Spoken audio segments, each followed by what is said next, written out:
is Gina Leggio of Selfless Esteem, in which you find peace and joy by focusing less on ourselves and more on the love of God.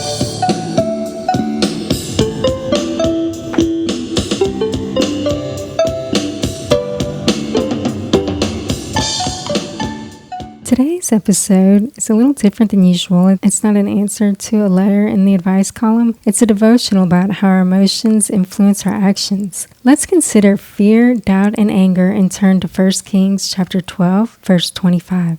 But first, a little background. You may already know that God divided Israel into two kingdoms because of Solomon's idolatry from his wife's influence as he had disobeyed God by marrying foreigners. Jeroboam became the king of Israel and Rehoboam became king of Judah. Jeroboam was afraid that if the citizens of his kingdom went to Jerusalem and Judah to worship God, they'd favor Rehoboam and kill Jeroboam. In his fear, he sought counsel, made 2 golden calves, and presented them to the people as the God, little g, who brought them out of Egypt so that they'd stay in Israel to worship. Of course, there were consequences for this, but how do we handle fear and doubt in our lives? Fear can cause us to desperately seek counsel, which puts us at risk of receiving bad advice. Then calming our fears may become a priority at any cost, including disobedience to God. Another example is Mark chapter 8, verses 1 through 10. Jesus expressed compassion, saying to the disciples that the crowd that had been with him 3 days had nothing to eat and therefore could faint on the way home. The disciples' response was the question, "From where could one satisfy these people with bread here in a deserted place?" Jesus then asked how many fish and loaves they had. The disciples answered, 7. There were also a few fish. Jesus multiplied the fish and bread until everyone was satisfied, and there were even leftovers. I want to look more closely at the disciples' question, "From where could one satisfy these people with bread here in a deserted place?" This shows their doubt in Jesus and God because Jesus had already multiplied food for a crowd before. There were even 1,000 people less this time. This time there were 4,000, and last time there were 5,000. So when Jesus expressed his concern about the people not having food, the disciples could have at least said, "We have 7 loaves of bread. How about you multiply it like you did recently?" When we doubt, it's because we've forgotten how God's helped us thus far. We don't remember his power and character. Then we feel helpless and we worry.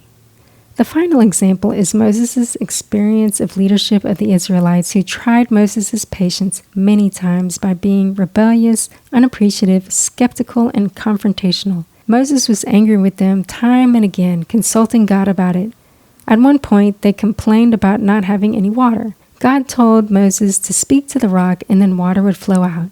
Instead, Moses disobeyed God by striking the rock instead. He lost control of his anger. The consequence was that God didn't allow him to enter the promised land. Aaron and Moses had approached God immediately when the people complained about the lack of water, but they didn't express their emotions to him. Bringing our frustrations to God is a good anger management technique.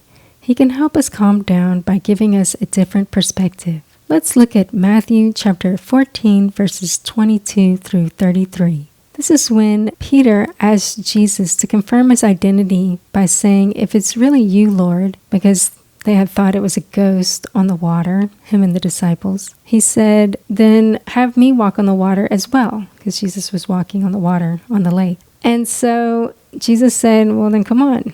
I mean, that's a paraphrase, but anyway. So Peter got out of the boat and started walking on water. So good for Peter. He was courageous enough to get out of the boat, and then he started walking on water. But then he started looking at the wind and the waves around him, and he got scared, and then he started to sink. He didn't keep his eyes on Jesus. He was looking at his circumstances, and that's what we do so often. And, I do the same thing. Fear and doubt comes up.